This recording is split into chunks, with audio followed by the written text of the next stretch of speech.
దోపిడి పీడనం లేని సమాజం ఉండాలి అనేటువంటిది సహజంగా ఎవరినైనా ఆకర్షించేటువంటి ఒక గొప్ప ఆదర్శం కదా. ఆ ఆదర్శాన్ని తోటి నేను విద్యార్థి సంఘంలో పనిచేసి 84 ఏప్రిల్లో గడిచిరోలి అంటే దండకారణ్యంలోకి వెళ్ళడం జరిగింది.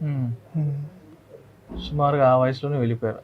19 ఏళ్ళ వయసు. 19 ఏళ్ళ వయసులో అంటే సుమారుగా మేము ఇంటర్ చదువుతున్న వయసు అంతే అంతే అంతే అంత వయసులో తెలిసిపోయారు. నిజానికి మావోయిస్టు ఒక నక్సలు మావోయిస్టు సిద్ధాంతం అంటే ఏం చెప్తారు అసలు? అంటే సింపుల్గా ప్రజలకు అర్థం కావాలంటే దోపిడి పీడన లేని సమాజం కోసం పోరాడే పార్టీ మావోయిస్ట్ పార్టీ. గతంలో సిపిఐఎంఎల్ పీపుల్స్ వార్ పార్టీ. సరళమైన భాషలో ప్రజలకు అర్థమయ్యేటట్టు చెప్పాలనుకుంటే అది. మరి అసలు ఇప్పుడు సరెండర్ అయ్యారు లేదా అరెస్ట్ చేశారు మిమ్మల్ని? సరెండర్ కాదు అంటే ఇప్పుడు ఇక్కడ ఇంకొక వివరణ. సరెండర్ అంటే ఏ అర్థంలో? ఇప్పుడు ఉదాహరణకు మేము బయట జీవితంలోకి వచ్చేసి ఇక ఉద్యమాన్ని వదిలేసి కేవలం ఇంటికి పరిమితమై వ్యక్తిగత జీవితానికి పరిమితం అయితే అది సరెండర్. రాజకీయ జీవితాన్ని వదిలేసి ఇంటికాడు ఉంటే సరెండర్. మార్క్సిజం లెనినిజం మావోయిజం అనేటువంటి సిద్ధాంతాన్ని వదిలేస్తే సరెండర్. అట్లా కాకుండా నిన్నటి వరకు మేము ప్రజల కోసం పోరాటం చేసినాం అంటే రాజకీయ జీవితంలో ఉన్నాం నిన్నటి దాకా. కాకపోతే ఆయుధాలని పట్టుకొని రాజకీయ పోరాటం చేసినాం. ఇప్పుడు ఆయుధాన్ని వదిలేసి చట్టబద్ధంగా పోరాటం చేస్తాము అంటున్నాం. అంటే రాజకీయ జీవితంలోనే కొనసాగుతామని చెప్తున్నాం కదా. కాబట్టి వీటన్నిటి రీత్యా మన సరెండర్ కాదు అనేది. అంటే రహస్యంగా ఉన్నటువంటి మేము లేదా నేను బహిరంగ జీవితంలోకి వచ్చిన అనేది జనజీవన స్రవంతి అనేది కూడా సరైనది కాదు అనేటువంటి. ఎందుకంటే మేము సరెండర్ అంటే లోపల ఉన్నప్పుడు అనేక మంది వందలాది వేలాది మంది ప్రజలతోటి రోజు సంబంధాలు ఉంటాం కదా. వాళ్ళ దైనందిన సమస్యలు, ఆరోగ్య సమస్యలు, భూమి సమస్యలు, కుటుంబ సమస్యలు అన్నీ తెలుసుకొని వాటిని పరిష్కరించడానికి మేము ప్రయత్నం చేసిన వాళ్ళం కదా. అంటే జనంతోటే ఉన్నాం. ఇవాళ కొత్తగా జనజీవనంలోకి రావడం అనేది ఏం లేదు. రహస్యంగా ఉన్నామన్నా బహిరంగంగా వచ్చినాం అనేది అంతే. అట్లా ఇప్పుడు మావోయిస్ట్ పార్టీతో మీకు ఇప్పుడు సంబంధాలు ఇంకా ఉన్నాయా, కొనసాగుతున్నాయా? అంటే ఇంకా దాని పేటెంట్ రైట్స్ మీకు ఉన్నాయంటారా? మావోయిస్ట్ పార్టీకి సంబంధించిన పేటెంట్ రైట్స్ మీకు ఉన్నాయంటారా? అంటే ఇప్పుడు పేటెంట్స్ రైట్స్ అనేటువంటిది అది వ్యాపార భాష. అది రాజకీయ భాషలో పేటెంట్స్ రైట్స్ అనేటువంటివి ఉండేవి. అంటే ఇప్పుడు ఒక పార్టీ యొక్క సిద్ధాంతాన్ని నమ్మి ఆచరిస్తున్నామా లేదా, ఒక పార్టీ యొక్క రాజకీయాల్ని బహిరంగ జీవితంలో కూడా వచ్చి ఆచరించాలనుకుంటున్నామా లేదా అనే దాన్ని బట్టి ఆ పార్టీలో ఉన్నామా లేదా అనేది ఉంటుంది. కాబట్టి మేము నిన్నటి వరకు ఆ పార్టీలోనే ఉన్నాం, ఇప్పుడు కూడా ఆ పార్టీలోనే ఉంటున్నాం, రేపు కూడా ఉండాలనుకుంటున్నాం.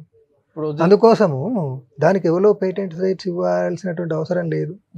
అది మళ్ళీ అవకాశం వస్తే మళ్ళీ వెళ్ళే అవకాశం ఉందా? మళ్ళీ అడిగి బాట పట్టే అవకాశం? అంటే ఈ విషయంలో మేము స్పష్టంగా చెప్పింది ఏంటంటే, ఇప్పుడు ముఖ్యమంత్రి గారిని కలవడానికి వెళ్ళినాం కదా. వెళ్ళినప్పుడు ఏం చెప్పినాము అని అంటే, మా పార్టీ మీద సిపిఐ మావోయిస్ట్ పార్టీ మీద నిషేధం ఎత్తివేయాలి, మా పార్టీని ఒక చట్టబద్ధ రాజకీయ పార్టీగా గుర్తించాలి అనేటువంటిది ప్రధానంగా దాని మీదనే చర్చించినాం. తర్వాత రెండవది జైళ్ళల్లో ఉన్నటువంటి వాళ్ళందరినీ అంటే మావోయిస్టు కార్యకలాపాల్లో పాల్గొన్నారు అనే పేరుతో రకరకాల కేసులు మోపారు కదా. యూఏపీ అని చెప్పని, కుట్ర కేసులు అని, భీమా కోరేగాం అని, అర్బన్ నక్సల్ అని, ఇట్లా రకరకాల పేర్లతో కేసులు మోపి జైల్లో పెట్టారు కదా. వాళ్ళందరినీ రాజకీయ ఖైదీలుగా పరిగణించి విడుదల చేయాలి. ఈ రెండు ముఖ్యమైన విషయాల మీద ఆయనతో మాట్లాడిన సందర్భంగా మరి మీరు ఒక చట్టబద్ధ పార్టీగా గుర్తించాలి అన్నప్పుడు మరోవైపు ఆయుధాలు తీసుకొని అడవిలో ఉంటే ఎట్లా గుర్తిస్తారు అనేటువంటి ప్రశ్న ఆయన లేవనెత్తితే, కేంద్ర ప్రభుత్వము రాష్ట్ర ప్రభుత్వం మా పార్టీని చట్టబద్ధ పార్టీగా గుర్తిస్తే మేము సాయుధ పోరాటాన్ని విరమిస్తామంటున్నాం కదా అని చెప్పడం జరిగింది. అంటే అర్థం ఏంటిది? చట్టబద్ధ పరిధిలో పనిచేయాలనుకున్నప్పుడు మళ్ళీ ఆయుధాలు బట్టి లోపలికోవడం ఉండదు. అట్లాంటి ఏమవుతుంది అంటే మోసగించడం అవుతుంది కదా. ఇక్కడ ఒకటి చెప్పి మళ్ళీ లోపలికోవడం అంటే మోసగించడం అవుతుంది కదా. అది కాదు. ఒకసారి నిర్ణయం తీసుకున్నాం కాబట్టి బహిరంగ జీవితంలో ఉంటూ చట్టబద్ధ పరిధిలో పనిచేయాలనుకుంటున్నాం కాబట్టి ఆ రకంగానే పనిచేస్తాం. మీరు పట్టుబడ్డ సమయంలో మీరు అన్నట్టు పోలీసులు మేము పట్టుకున్నారన్నారు. ఆ సమయంలో మీ దగ్గర నుంచి స్వాధీనం చేసుకున్న వస్తువులు ఏంటి? గన్స్ కావచ్చు, బంగారం కావచ్చు, డబ్బులు కావచ్చు. మరి ఒక పక్కన చూసుకుంటే భారీ ఎత్తున బంగారం ఉంది వీరి దగ్గర, మావోయిస్టుల దగ్గర అంటా ఉన్నారు. దీని గురించి ఏం చెప్తారు? అంటే ఇప్పుడు నా దగ్గర బంగారం లేదు, డబ్బు లేదు, గన్ను లేదు. అట్లా ఆ రకంగా అవన్నీ పట్టుకొని ప్రయాణం చేస్తే దొరికిపోతాం కదా. అవన్నీ పట్టుకోకుండా వచ్చినప్పటికి కూడా దొరికిపోయాం, అది వేరే విషయం. కానీ ఎవరో ద్రోహులు సమాచారం ఇవ్వడం తోటి ఆ ఘటన జరిగింది. కాబట్టి నా దగ్గర అలాంటి మీరు అడుగుతున్న అలాంటి ఏవీ లేవు. బంగారం ఏం లేదు. అయితే ఇప్పుడు మీరు అంటున్నట్టుగా మీడియాలో మావోయిస్ట్ పార్టీ దగ్గర పెద్ద ఎత్తున నగదు ఉంది, బంగారం ఉంది అనేటువంటిది ఈ పార్టీని అప్రతిష్ట పాలు చేయడం.